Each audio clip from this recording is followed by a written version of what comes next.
también fue escrita por Dios. Mackay llegó a una conclusión con sus investigaciones. Todo eso es una tontería. Creo que usted desea que le dé una respuesta más larga. He pasado una enorme cantidad de tiempo estudiando esto. Lo intentamos varias veces e hicimos muchos experimentos y ¿qué hallamos? Nada.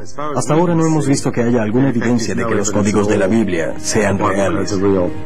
Nunca he visto a un perito en estadística, uno con un doctorado universitario, que crea en los códigos de la Biblia. Pero hay defensores del código que dicen que las probabilidades de que ciertas palabras salgan en formaciones claras son tan pequeñas que atribuir eso a la casualidad es ignorar elementos claves de la estadística. En Moby Dick hay solo una pequeña probabilidad y en la Torá hay una gran probabilidad. Así que eso no significa nada. Esto no es un experimento, es solo un truco. Y Mackay es solo un mago. Hemos hallado tantos códigos tan improbables en el aspecto estadístico que ya mostramos que hay algo ahí que no pudo ser hecho en forma casual. Creo que llegamos a un punto en el que probamos que el código de la Biblia es real y lo hicimos desarrollando matrices muy avanzadas con oraciones que sobrepasan las probabilidades de la casualidad en el universo. Una vez que haces eso, entonces has probado el código de la Biblia y creo que ya llegamos a ese punto. Pero otros expertos dicen que dejando de lado las probabilidades estadísticas, debemos ver la validez del código de otra forma. Lo importante de los códigos no es si están en lo cierto o no, sino si la posibilidad de su existencia es real.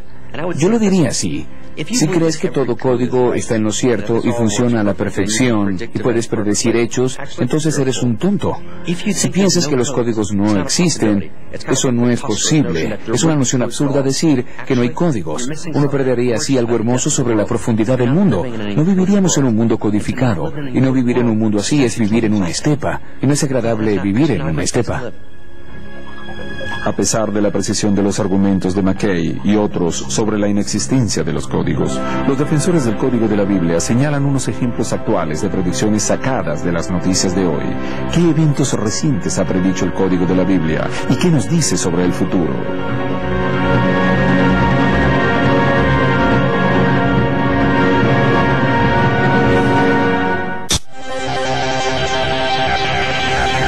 La predicción del Apocalipsis.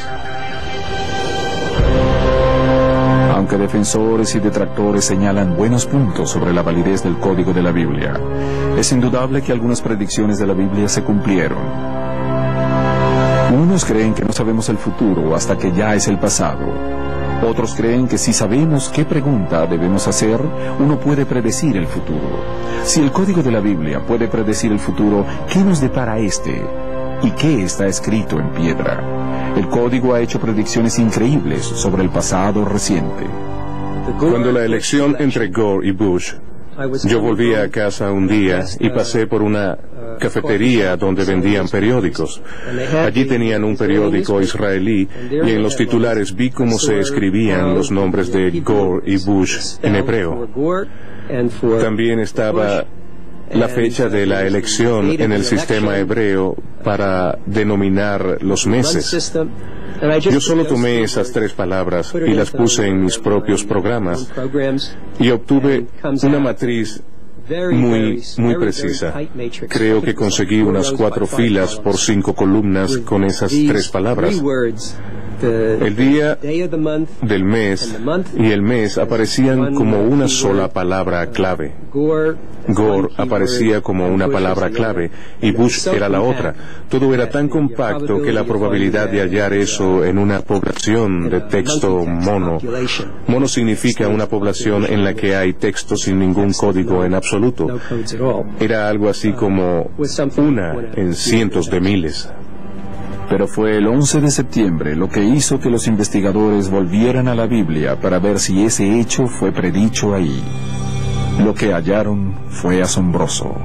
En verdad, uno descubre ahí arreglos inusualmente compactos de estas tres palabras y otras más que están relacionadas con el 11 de septiembre, incluyendo a las palabras 11 de septiembre. También están los nombres de los secuestradores y muchas otras descripciones donde hablan de cómo los edificios se caerían, se derretirían y serían destruidos ante la vista de todo el mundo y otras cosas más. Todo eso es hallado en un área muy pequeña.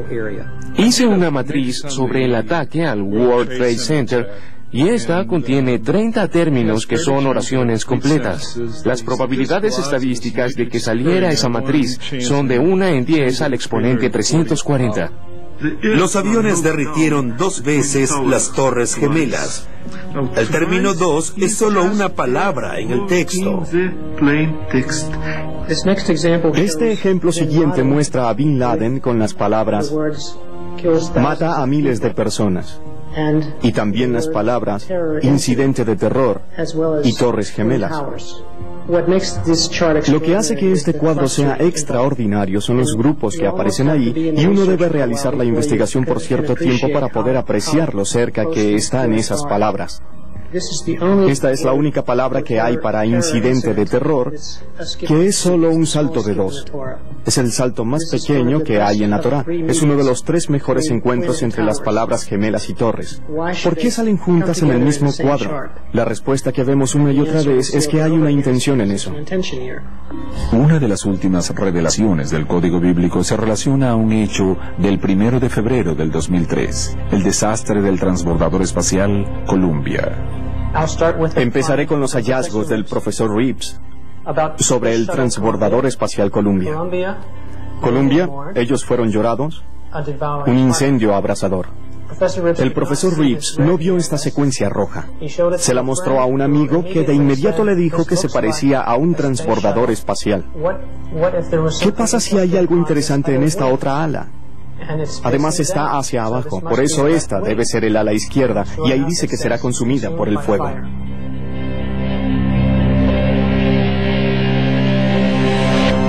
Hasta la guerra más reciente de los Estados Unidos fue predicha por el Código.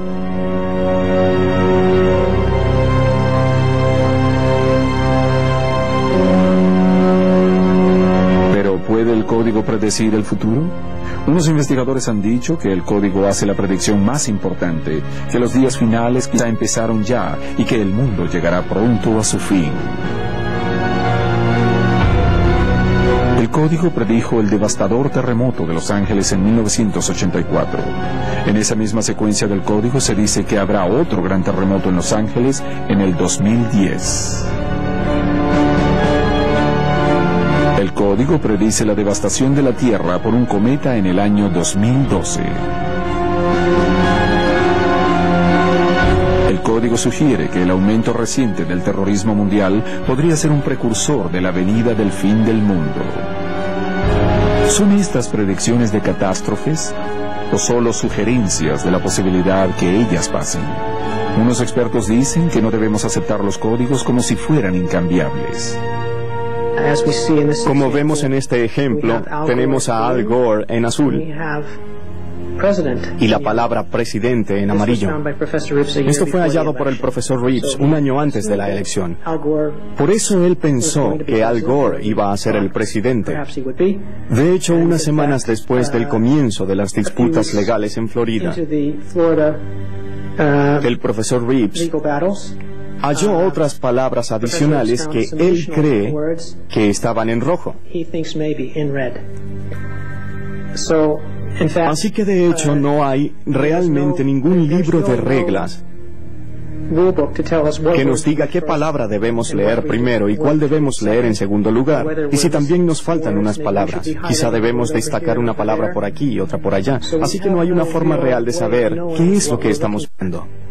Es muy difícil hacer una matriz sobre el futuro. Predecir el futuro con los códigos es, en mi opinión, un mal uso de ese tema, y de todas formas no puede hacerse. No se puede usar el código de la Torá para saber qué acciones debemos comprar hoy para poder ganar dinero mañana. porque no todo lo que está en un arreglo compacto corresponde a algo relacionado lógicamente a un hecho histórico. Hacer matrices sobre el futuro no debería tener ningún problema, pero no sabemos qué debemos buscar y hay que adivinarlo todo. Y cuando uno hace eso, le abre la puerta a los errores.